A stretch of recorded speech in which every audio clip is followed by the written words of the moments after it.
Hello everybody, it's Dana Sullivan, the Stampin' Chick, and no, it is not Make It Monday. However, I have a special Case It Wednesday for you.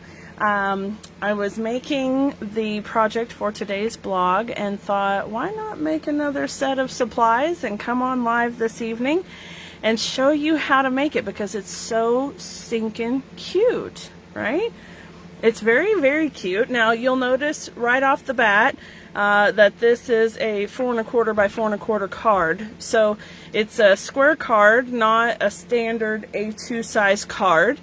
But that's okay, because since it is still a quarter, 4 1/4 by 4 1/4, it actually will fit inside of a standard envelope. So I recommend dressing up your envelope and then sending it in that, so that way it's just the cost of a regular postage stamp and you don't have to worry about additional postage.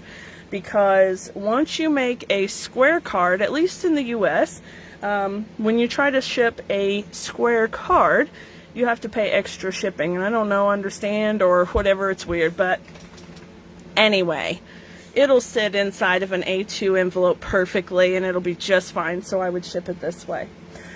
Alright, this Case It project is coming from page 34 of the fall, well, July to December holiday catalog.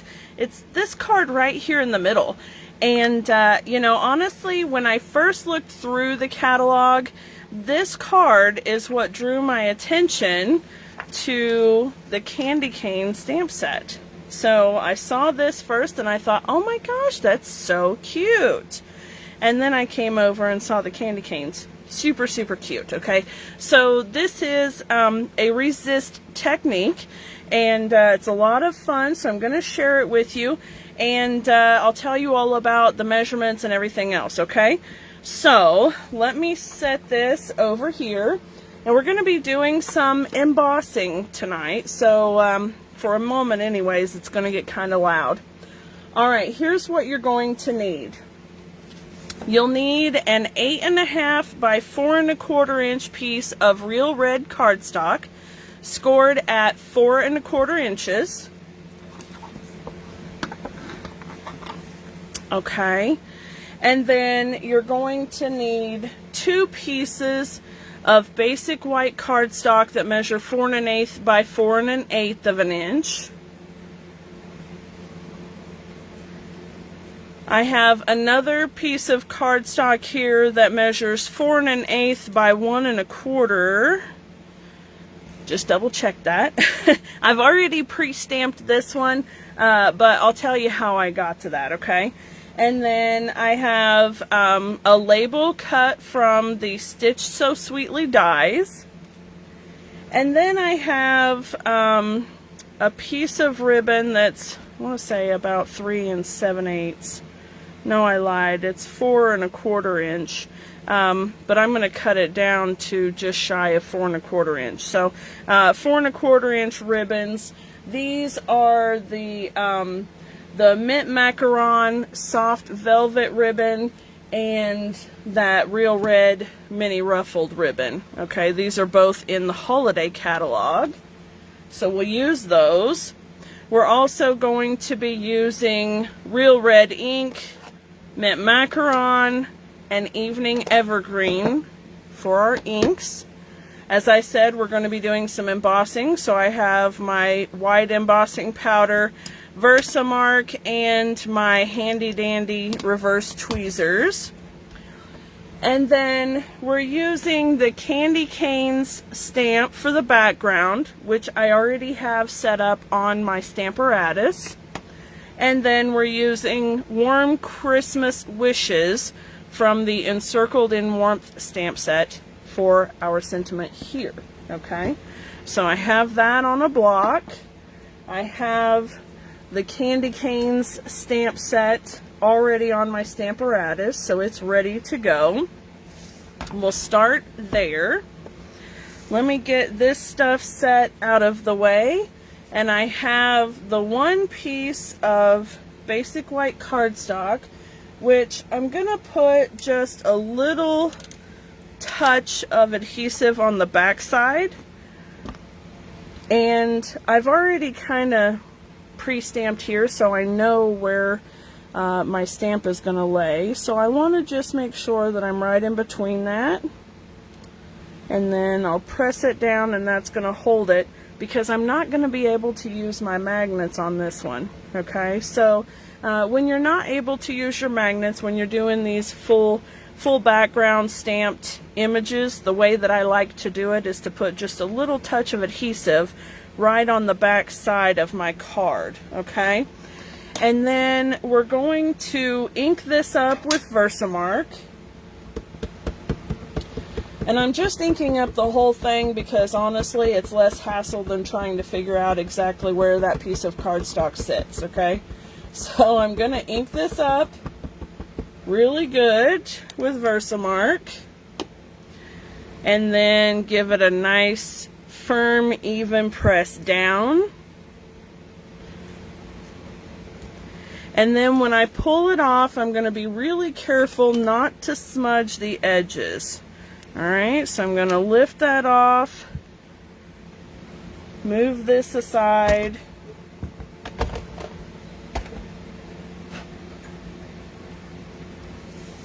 and now I'm going to very carefully add my embossing powder, and you'll be able to see all of the candy canes and see me make a mess. You see, well, maybe you can see the texture of the candy canes there. And like I said, I'm being really careful not to touch inside the front of the cardstock. I'm just hanging on to the edges for dear life here. Alright, let me give it some good taps. Alright, and I'm going to check it out to make sure that everything looks good, and it does. So now I can get that off of my table. There we go. Set this out of the way. Alright folks, it's going to get a little bit loud for just a second. I'm going to take my tweezers and I'm looking for just one little spot that I can put them. So that's going to be right here, and I'm going to hang this off to the edge just a little so it's not quite so loud. But just know that I'm using the heat tool on the candy canes here. Okay, so we've got the tool heating up. It doesn't take but just a second, and I'm going to be very careful not to touch any of the candy canes. Now it's a little bit challenging honestly with this piece because the candy canes are everywhere, so I'm putting the tweezers in between two candy canes. Alright, so let me see if I bring it close, it's gonna make noise in the camera. Okay, so I'll just show you here in a second. Let me emboss it.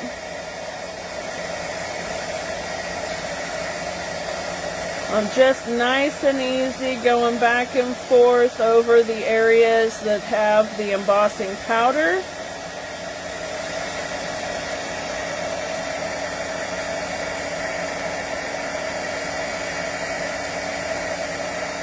And I'm going to have to resituate. I have to resituate my piece here because it gets a little bit hot. So I'm just going to put my tweezers again in between two of the candy canes. And then you can see there, I think you can, where the embossing part is glossy and the rest of it is not. So it's kind of neat that when you're doing the embossing, and I think no matter how long I've been doing this, it's so exciting when the powder reacts and starts puffing up. So it's my favorite thing about embossing. And actually, this is a little fun fact about the Stampin' Chick. Embossing was the thing that got me into stamping in the first place. I remember going to what was it, like a drugstore, a pharmacy, that had a gift shop in it too. And there was a lady that was set up at a booth, and she had a heat tool, a wood-mounted rose stamp, some embossing liquid, as they called it. What was it? You know what? I think it was just called an embossing pad or embossing. I can't remember what it was called then. It wasn't Versamark. Versamark is actually a brand of the embossing liquid. But anyway, she was there with this rose stamp and some scrap paper that were cut into bookmarks, and she was letting you do gold embossing. And I thought it was so cool that I bought one of the heat tools there on the spot, and one of the embossing pads, and the gold powder, and that little rose stamp. And that was the beginning. Oh, and a pack of those bookmarks. Like, I bought enough of all of the stuff to do bookmarks. And to this day, I still have that heat tool and that little rose stamp. And that was my first stamp ever. It wasn't Stampin' Up. I don't even know what brand it was. It was just a stamp. But yeah. So that's a little Stampin' Chick trivia for you there. Okay. So I have this piece, which I'm not terribly sure that you can see, is totally embossed with the candy canes, and that's going to be our front layer. So let me set these things aside, and before I get to all of the coloring on here, I want to stamp my sentiment piece so that I can set it aside. So I'm going to use some Real Red ink and the Warm Christmas Wishes. Oh my goodness, say that 10 times fast. Warm Christmas Wishes stamp. Okay, tap, tap, tap, not smush, smush, smush. See if we can line it up on our label here. Okay, give it a nice, even, firm press. Lift it straight off. There we go. Now we have our stamping done. Okay, I'm going to set that off to the side and set this off to the side, and I'm going to bring in my inks and my blending brushes. And if you do not have the blending brushes yet, my friends, you need and want the blending brushes. They make life fabulous, and they make so much color, and it's beautiful, and you're gonna love it. Okay, so I mentioned I have Real Red, Mint Macaron, and Evening Evergreen, and as you can see here, it's in layers. Okay, now in the catalog they actually use a watercolor pen. Okay, and you can see the watercolor marks on here, and just the same as I've done this card. But I thought, you know, if you don't have the watercolor pen, yes, you can purchase it, and I'm happy to get you one. But if you have Stampin' or your blending brushes, you can get a very similar effect, and I wanted to show you how to do that with the blending brushes, and then show you the difference in the two, so that you can see, even though the colors would be the same, they really do have two totally different effects. Okay, so I'm going to tap into the ink, and I'm just going to start blending in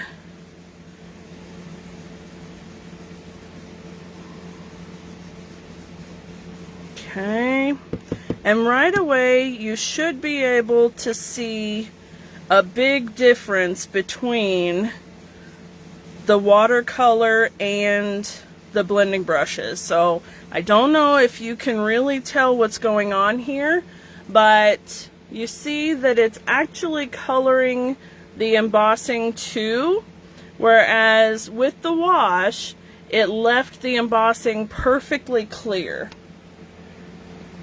So it's going to give a nice effect, but it is a bit different. So now we're going to switch. Let's start at the Evening Evergreen. Let's switch to the other side. and then we'll meet in the middle with the mint macaron. Okay, so I'm just gonna color along,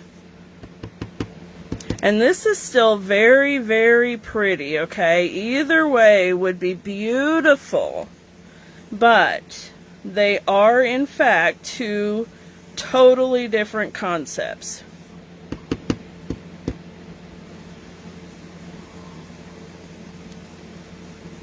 Okay, here we go.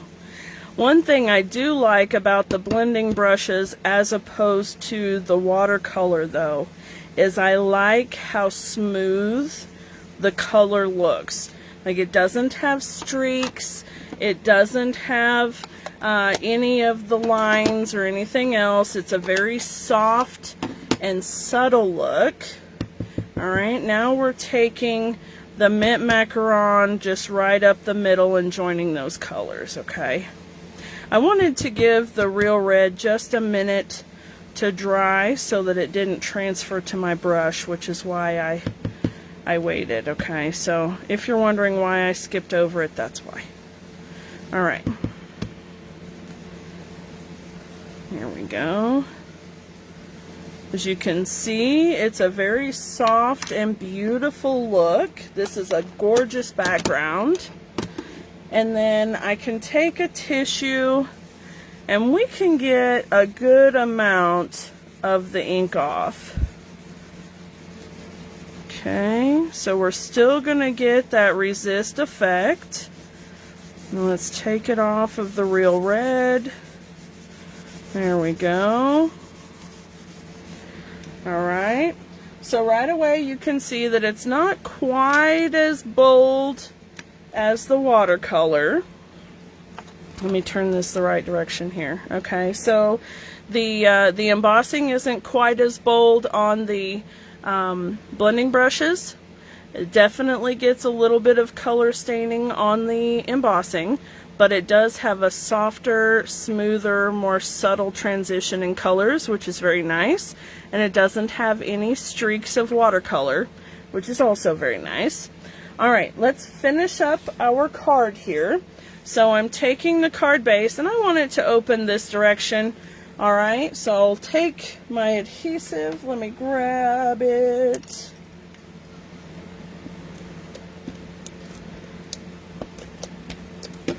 Okay, and I'm going to put this piece down.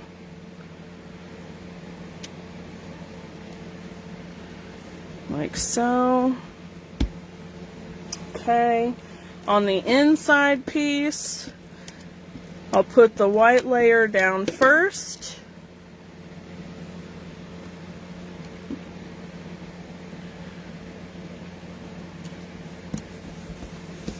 And then I'm going to put this layer here. Now I told you that I would tell you how I did this, and I didn't do that.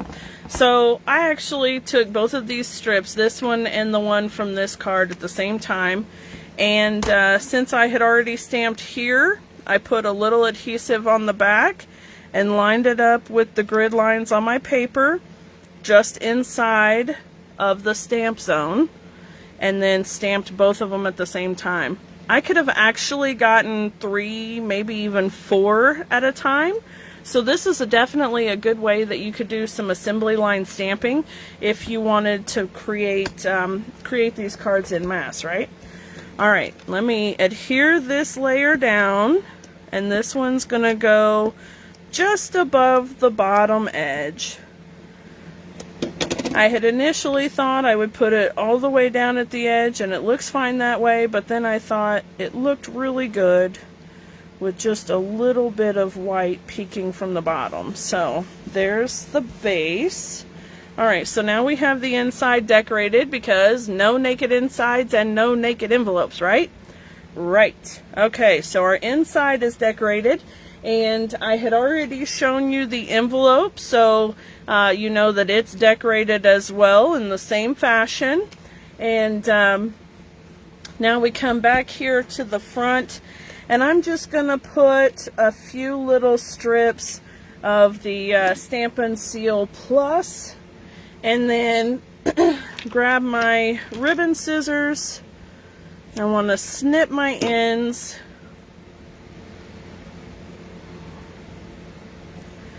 something to that effect.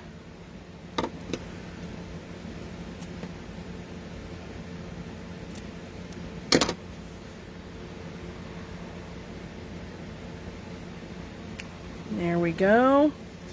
And then I'm going to put this piece on dimensionals, and we are almost finished.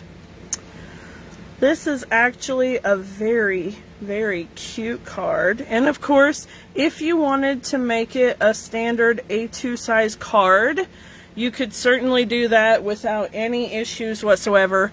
Cut your card base at 8.5 by 5.5, scored at 4 1/4 like a standard card base. Make this piece 4 1/8 by 5 3/8, and it will still fit underneath this big stamp, so you'll still be able to get the whole front panel covered. Do it the exact same way. So if you want it to be a standard A2 size card, you're certainly able to do that just by modifying the sizes of the base and the layers. So it's easy peasy. And then you can still decorate it the same way. It would still look fine. Alright, let me get these backs off of here. So for those of you who are coming over here from the Paper Pumpkin Groupies page, I just had my Paper Pumpkin live this evening, and holy mackerel, I struggled a bit. I was not only riding the struggle bus, I was driving that bloody thing. I had some real issues putting together that little adorable pumpkin. I have no idea why, but it was just not having it. So I am glad to see that that issue didn't follow me over here with this card. I admit that I was a little concerned at first. I was a little concerned that maybe I was having one of those days. You know what? We all have one of those days now and then, don't we? And it's no worries. Listen, if we can't laugh it off and just say, you know what, tomorrow's another day, right? Life is too short to take such simple things so seriously. And I don't know about you, but I have way bigger things to stress and worry about than having issues getting a little paper pumpkin put together. So I laugh it off, I move on, and come over here to another page and try it all again. All right, so I hope that you guys have enjoyed this Case It project. You know that I don't normally do a live for Case It Wednesday. I just put the post on my blog, but this one was a lot of fun, and I thought I would share with you the two different methods of coloring and show you this project because it's just adorable. I mean, it's as cute as it can be. And also because I wanted to chat just a little about my current promotions, of course. So Celebration is going to be ending tomorrow evening, which is super sad, but I've been running a promotion called 10 in 7. And basically, I started out looking for 10 people to place a $60 order, and using a specific host code, and they would not only receive the free Celebration item with their 50+ purchase, but by purchasing $60 minimum and using this host code, I would basically be dividing the Stampin' Rewards amongst the 10 people to get some extra bonus goodies, and then also putting each of those people into a drawing for this beautiful In Your Words stamp set. So I'm so excited about wrapping up the end of Celebration. I've already filled one of these groups, but I'm hoping to be able to fill just one more group before the end of business tomorrow. So if you would like to place an order of $60 or more, I would be so eternally grateful. And use this host code, and you'll be able to get your free celebration item, additional Stampin' rewards for free, and then be entered into the drawing for the free stamp set. And as you can see, it's absolutely gorgeous. This stamp set is exclusive to Celebration and was only available for host rewards.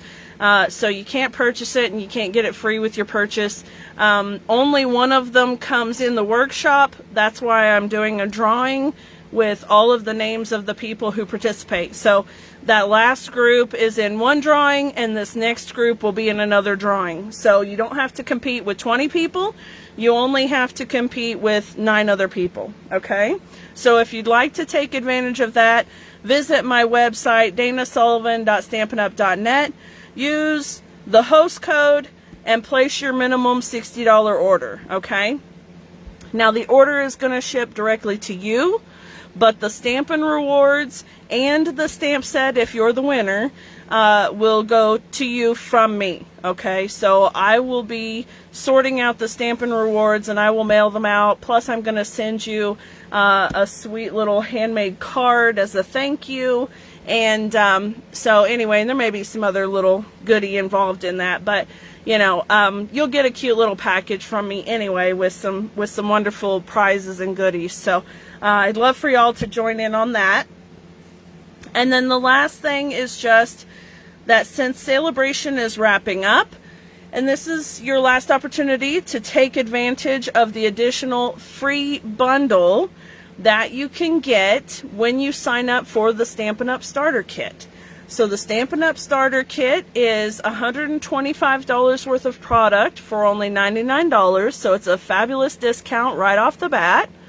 You get to choose whatever products you want with that $125. You only pay $99 plus tax, of course, because Uncle Sam, but you get free shipping and you get to choose one of these beautiful bundles for free as well. And the bundles range in price from like $36 to $54. So you're getting that much additional product absolutely free, okay? Plus you get to be on the Stampin' Chicks team. And, you know, I'd love to have you on my team and have some fun with us. And so it's a great time. And you get a discount on all of the products you purchase for however long you stay active. And if you decide you don't want to do it anymore, then you stop and you're done and you get to enjoy what you've had and there's no problems, no issues. So it's easy to start, it's easy to stop. And I'd love to have you sign up for the starter kit. So if you'd like to sign up for the starter kit and take advantage of that terrific offer and get a continual discount, then let me know. Or you can visit danasullivan.stampinup.net and click the join button and get all of the details there. All right, friends. Well, thank you so very much for joining me this evening. I appreciate you and your time. And I hope that you enjoyed this evening's project. Be on the lookout on my blog. I don't think it actually went live just yet, but it will be here directly. So anyway, be on the lookout and follow my blog while you're there. I post regularly and there's lots of fun stuff to see and do. So anyway, thank you all so much for being here and have a wonderful, wonderful rest of your evening. Until next time, my friends. Bye for now.